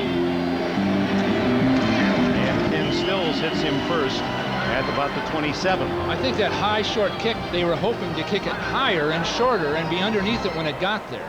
But no hope on that. No hope on it at all. Jay Schrader, the Raiders have thrown less than anybody in the NFL. Far less. And Jay's got the best average per attempt, which is very, very good. That's probably the critical ingredient in the Raider offense, that average per attempt. And today he just compounded his success. And so each week now, as you see, Dick, in the last 4 now, he's gotten better and better and better. And with Bo Jackson in there, and the defense is so frightened of what Jackson can do, the way he can strike so quickly. And that gives Schrader a chance to pick his spots. And oh, there goes Bo, just carrying men with him out to the 40-yard line and a gain of 11. You know, Ray Ellison, or Ricky Ellison, who played with the 49ers for you, and now inside backer with the Raiders. You were talking with him yesterday. He was the last man to leave the field. In fact, as he did some stretching, he's talking about the days of the 49ers and now with the Raiders. Well, he says the Raiders now are much like his championship 49er team of 1984. The atmosphere, the attitude. This is an intense guy. Howie Long said, when Ricky first arrived, Bo Jackson wasn't there practicing yet. Howie told Ricky, we have our own Joe Montana, number 34. And it's pretty evident they do. But Ricky came to the 49ers as a 5th-round draft choice and proved to be a starting player and one of the most intense guys I've ever seen. Got a timeout at the 4:46 mark.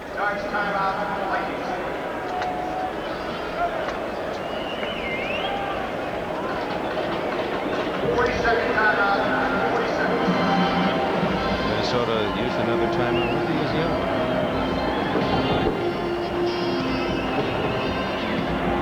Yeah, we auto sure.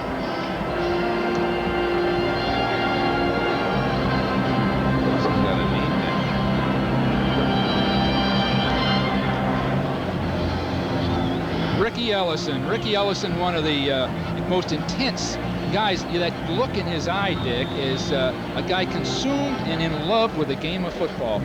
We drafted him in, as I said, the 5th round, and he had a terrible knee coming from USC, and has managed to play on it ever since without any troubles. But that knee is bandaged right now, in fact. 3 straight times, 3 straight years in college, he had a problem with it.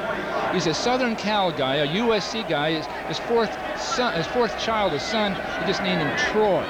Troy. So he's being teased about that. He had a dog named Troy. So here goes Bo Jackson to the 45 and a first down. The Raiders making Minnesota use their timeouts. They have only 1 remaining. Ken Stills with a tackle, and let's take a look at Bo right at you. This is when Bo can get his yardage, because the Minnesota defense is letting up just a little bit. They're a little fatigued, and now his strength and power can just tear through people. Now 44 yards in the second half after gaining just a handful in the first half. 58 on the game now for Bo. That Minnesota defense just a little fatigued now, letting down some. They can see the game's getting quickly out of reach, and now you take someone like Bo slashing through him, and he'll get his yards. Schrader letting that clock run under 4 minutes now. And Jackson to the 43. Henry Thomas in on that tackle. Thomas, high praise from the Minnesota coaching staff. With Millard's injury, they moved Thomas to Millard's spot, and they feel he's had 7 sacks, a lot of tackles. This 4th-year man from LSU is probably benefited away from Millard's absence. Now they know they've got another outstanding player in Thomas. He'd come in, and my guess is that he and Millard will start next year, and that's 2 really outstanding guys on the inside. So they do have talent, and they just need a year to recoup.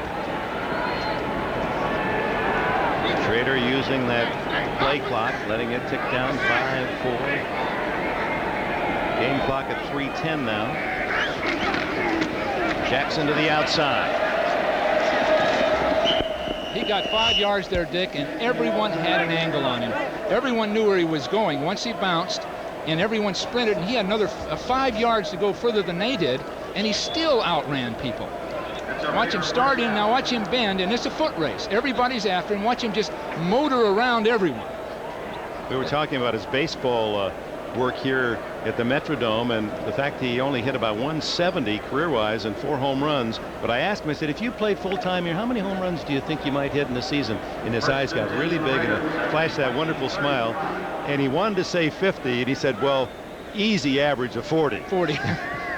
Oh, that would be a mismatch to have him hitting here 81 games a year. Well, why is that, Dick? Is it a short the ball really, it really the ball takes really off? jumps in here, and with his power, he doesn't need any extra help. And Kansas City is a tough ball home run ballpark. So indoors, the ball is livelier, and it's a smaller yard basically than the Royal Stadium.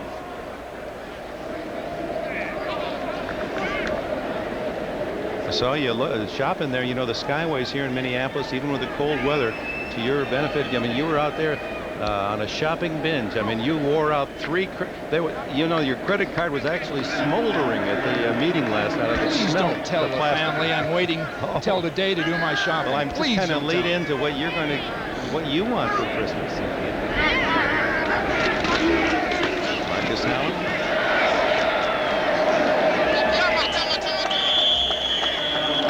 And that'll be Minnesota's last time out. Okay, I'll tell you what I want in case you're about ready to buy me something, okay? You know what I want is one of those old typewriters, you know, like the Smith Corona, the old black typewriters, not electronic, because I think with my hands, and I'm always jamming the keys on the electric typewriter. So that's what I'd like. I think we've got one of those in the garage, Dick. That'll see that with that kind there. I couldn't work back then because my fingertips are too heavy. You know what I'd like most is to play on that grass at Wimbledon one time. No one there, hopefully, but just play one time on that grass at Wimbledon. Well, we got some Santas here. We'll see what we can do. He said, "Are you out of your?" Look at Santa. I think Santa got himself into a little scuffle. You know, those elves can get tough about this time of the year. I'd hate to have him headed for my place, because I don't think he's going to need a lot of help finding chimneys. He's about to take a 10 count. He's on his way somewhere, I'm afraid. Yeah, that'll, you know, you get to ringing that bell a little too hard at he night. left the North Pole just a few days early. Boy. What a tragedy. Oh, that's... Oh, Mrs. Santa doesn't find out. Well, we got Calb's ticket, too. Bo Jackson smothered in the backfield on 3rd and 2. No first down as we tick it off to the 2-minute timeout. Ho, ho, ho.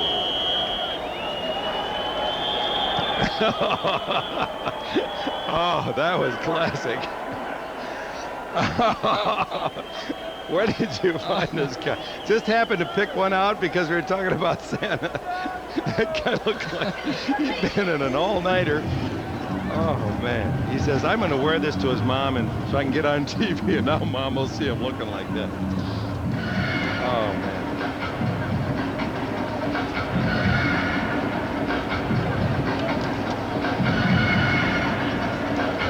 San Diego at home. Kansas City has to, what do they play San Diego this week. Okay, San Diego's right in the midst of it all now.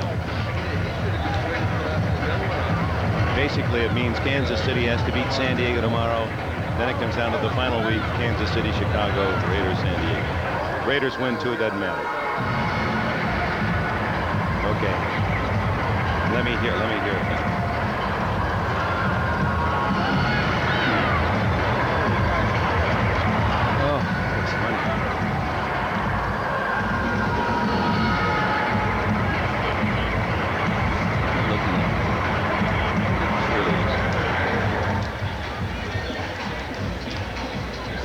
They're going to go for a field goal here? I'm surprised at that. Why even give a chance at a blocked field goal?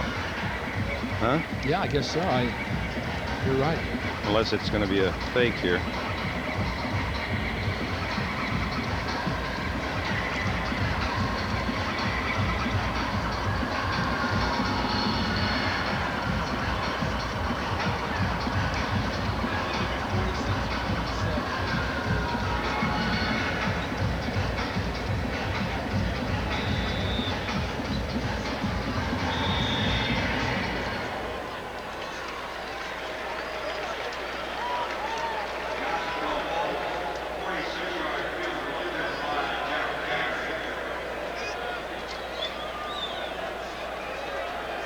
And a try for field goal by Jaeger.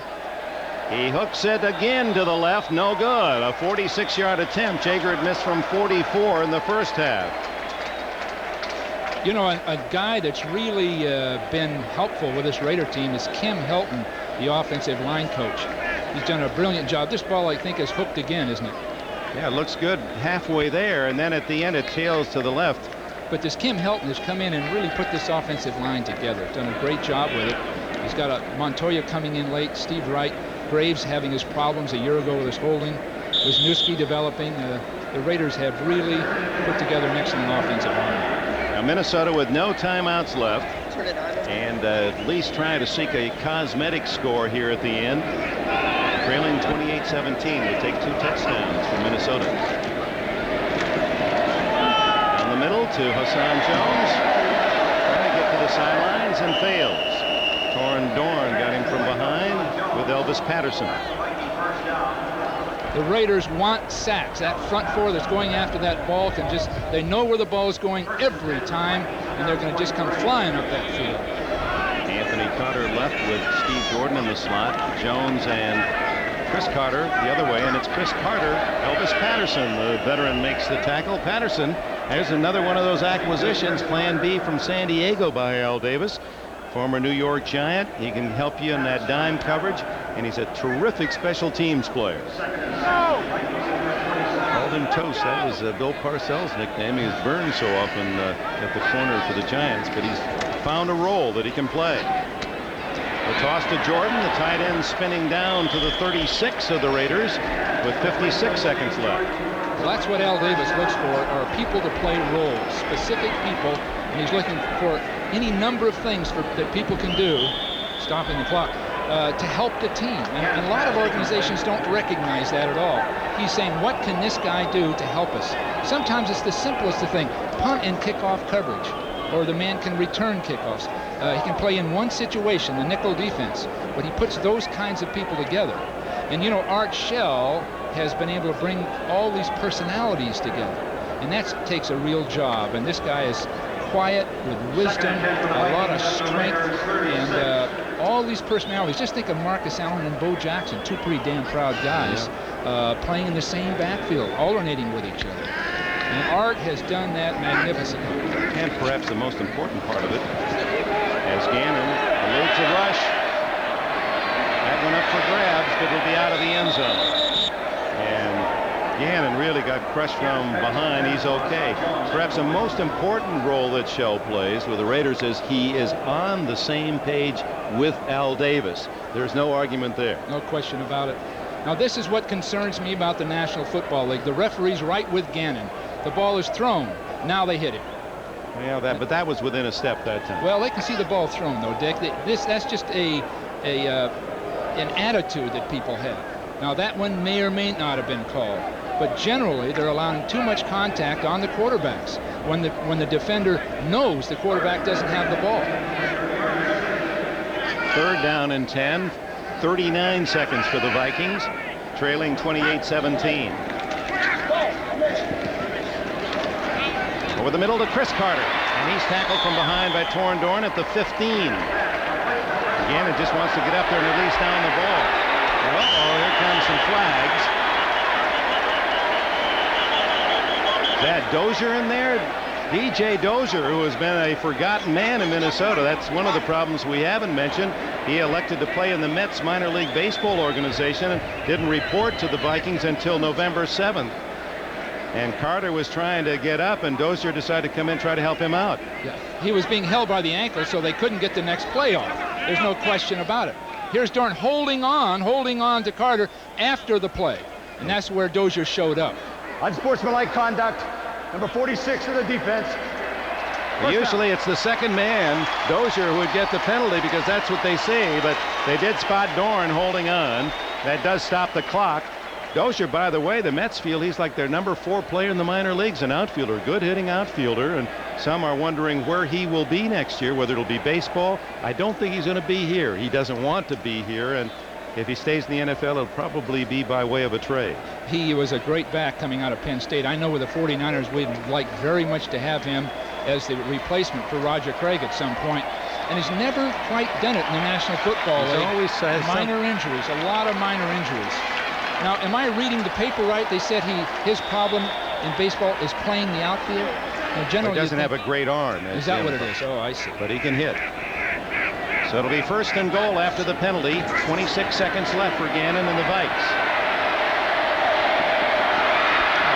And another sack for the Raiders, and that'll about do it as Aaron Wallace, the rookie, he's had maybe 3 today, depending on how they see it officially. A flag is down at the 1-yard line. Very well could be holding defensively. And that's what Gannon was going to the referee about. Dale Hamer.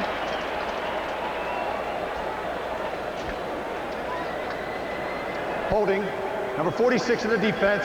After the distance to the goal, 1st down. The rookie Dorn, I love that name for a defensive player, was doing just that.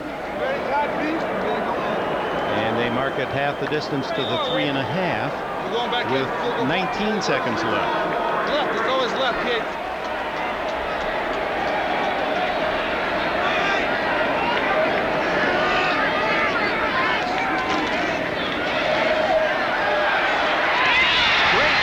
for a touchdown by Steve Jordan. Boy, that was a Pro Bowl reception.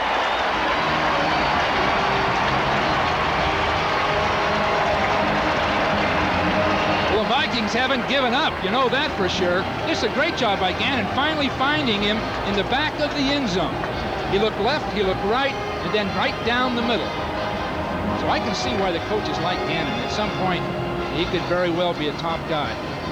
Jordan with a 3-yard touchdown reception to make it 28-23, but time down to 15 seconds. So even a successful onside kick would lead the Vikings a long distance from a touchdown. Reves hits the extra point to make it 28-24. Jordan with his 3rd touchdown. Our executive producer, Terry O'Neill. Coordinating producer, John Faratzis. Directed by John Gonzalez. Assistant director, John McGinnis, who is the Super Bowl creator. Production associate, Carol Larson. And our thanks to Elliot Kalb and our help in the booth, Ron and Larry Cullis, and all the men and women, especially our technicians and camera guys who, it's cozy inside for us, but they had to do all their setup, cable work outside, and really brutal weather here in the upper Midwest. And a happy holidays from all of them to all of you. I guess the best wish we can give all of you is good health to those you love. Well, a shot at an onside kick. This is something they practice every week. Every team does. Percentages are about 1 in 10, Dick. Well, I'll tell you, Minnesota's come back and showed some life. They're loaded up to the left.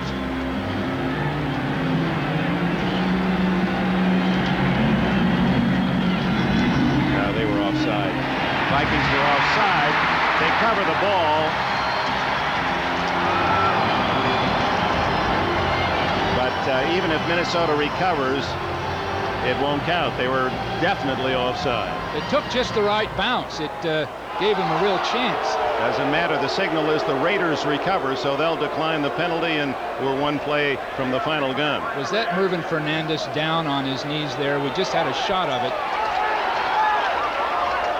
It's Horton. Ethan Horton. Now, what a way to lose a guy. Let's just hope it's not a rib.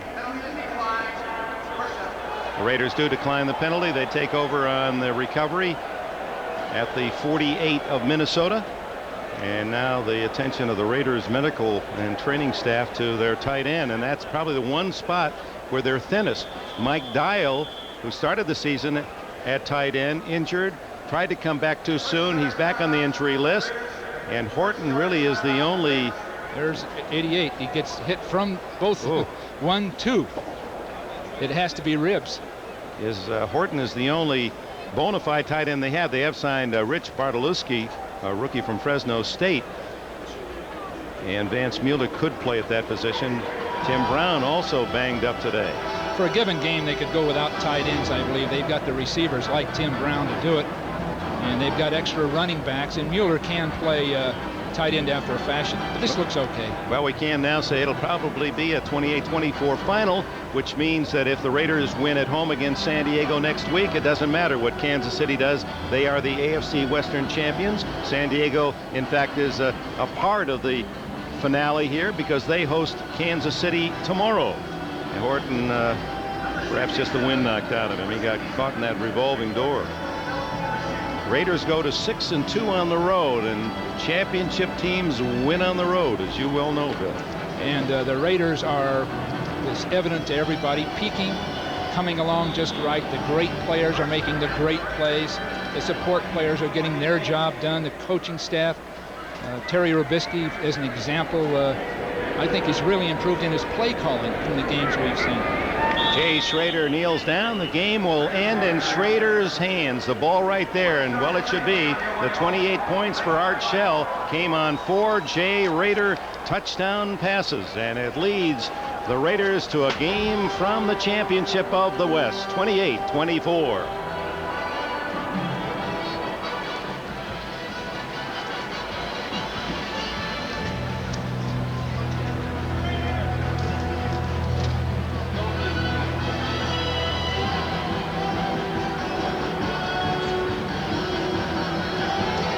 That's all you want me to do?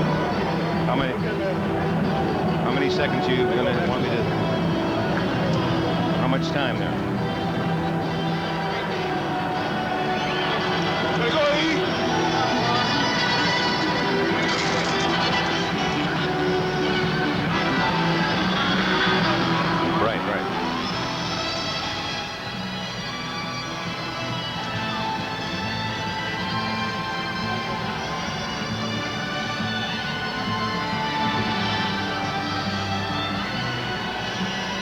Thank you, guys. I guess they've already gone.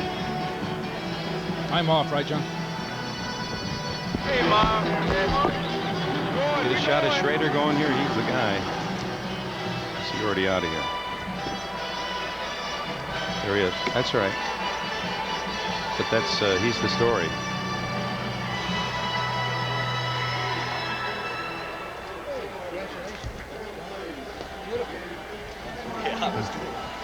Hi, Mike. How you doing?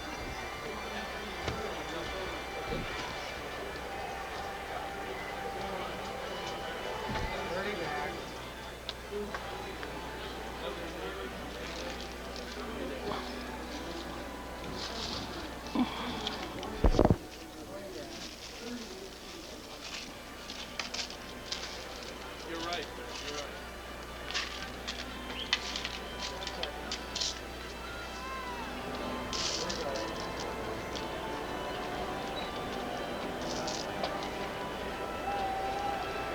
So the final score here at the Metrodome in the Twin Cities, Jay Schrader's 4 touchdown passes and a 28-24 Raider win over the Vikings.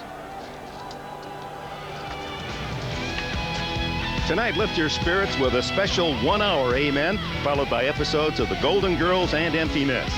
Then it's Carol and Company, starring Carol Burnett, and Robert Urich stars in American Dreamer. For Bill Walsh, this is Dick Enberg. Happy holidays, everyone, from Minnesota. You've been watching NBC Sports coverage of the National Football League.